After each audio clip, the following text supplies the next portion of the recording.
The challenge is set. How much faster can I get in 4 weeks for 10 kilometres?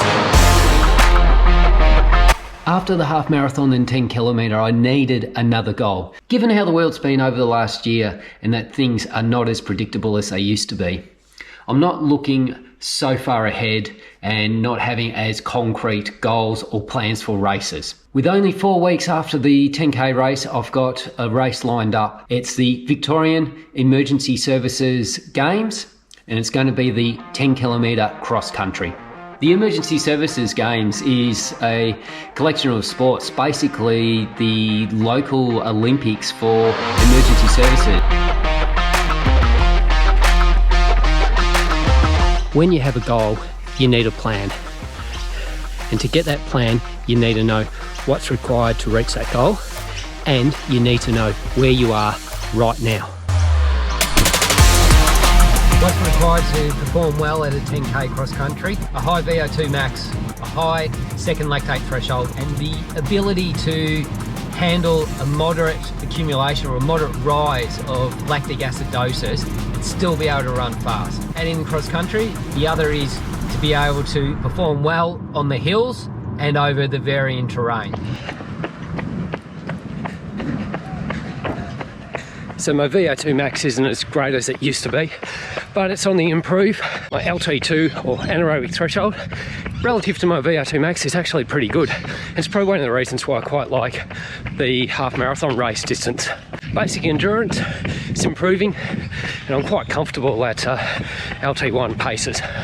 It's that in between VO2 max and LT2 that I really struggle with, and the hills, well, uphill, having not done it after all the Achilles issues, to address my weakness in the hills and to hopefully give my VO2 max a nudge, it calls for hill repeats. I'm expecting to get 6 of these in. These hill repeats will take me close to 3 minutes to run up. The grade varies on the way.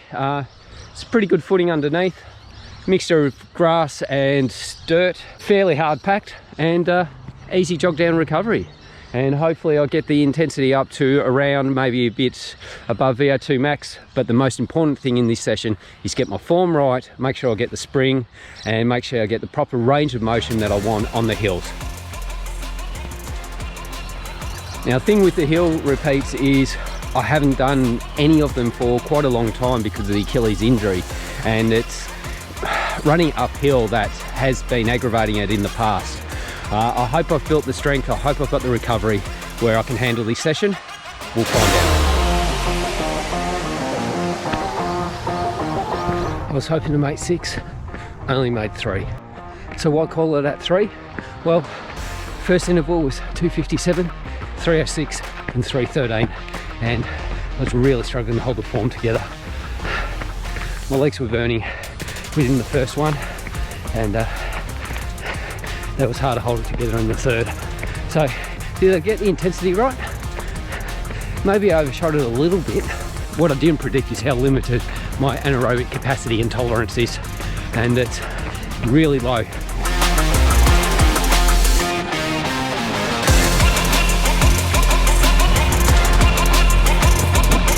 So to put the plan together, it comes back to this. I'm working off about a 9-day cycle. In those 9 days, I'll do 1 long run and 2 high intensity sessions, and the remainder are easy runs, recovery runs, and a couple of maintenance strength training sessions.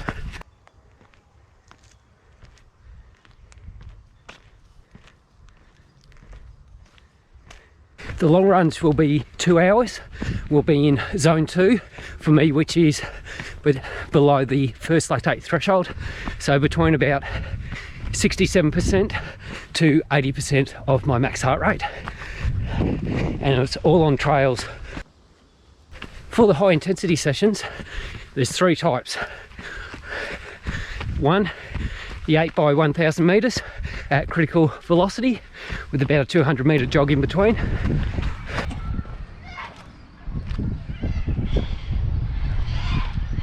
Of course, you can only achieve so much in 4 weeks, but my goal is to make the most of these 4 weeks and see how much improvement I can gather. Today's session, 8 times 1,000 metres at critical velocity. I've readjusted the paces based on the 10 kilometre race down at Coburg. So that gives me 4:13 per kilometre, but I'm running these in lane 3, so with the extra distance, instead of 1,000 metres, it's 1,037.5 metres. So adjusting that out to gives me 4:21 per repeat with a very easy 200 metre.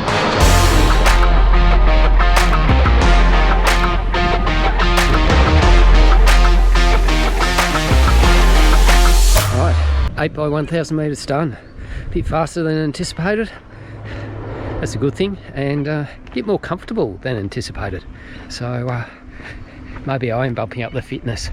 When planning out your training, one of the biggest mistakes most runners make is trying to fit in too much. Remember, a little bit of intensity goes a very long way. The VO2 max session, which will be 30 seconds on, 30 seconds off, and the hill VO2 max session, 3-minute repeats, upper moderate climb, jog back recovery.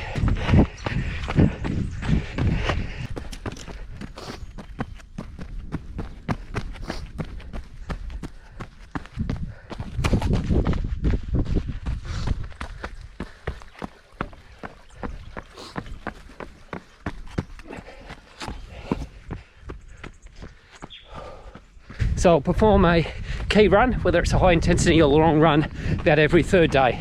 There'll be some variation in that, and that's more because of my work roster and other life commitments. So there's the ideal, and then there's real life.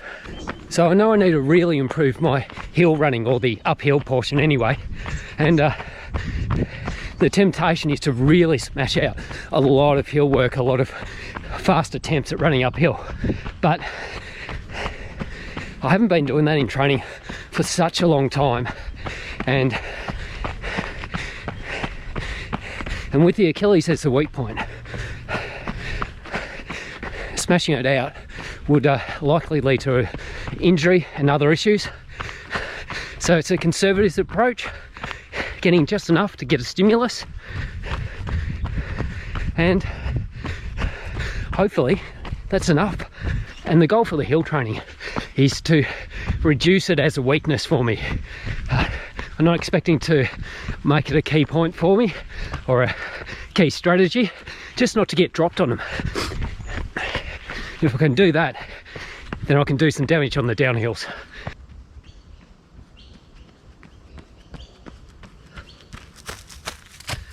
So that's 4 weeks of this training plan. A few easy days leading into the race, and we'll see. Will it make me faster? If so, how much faster? Stay tuned. Keep on running.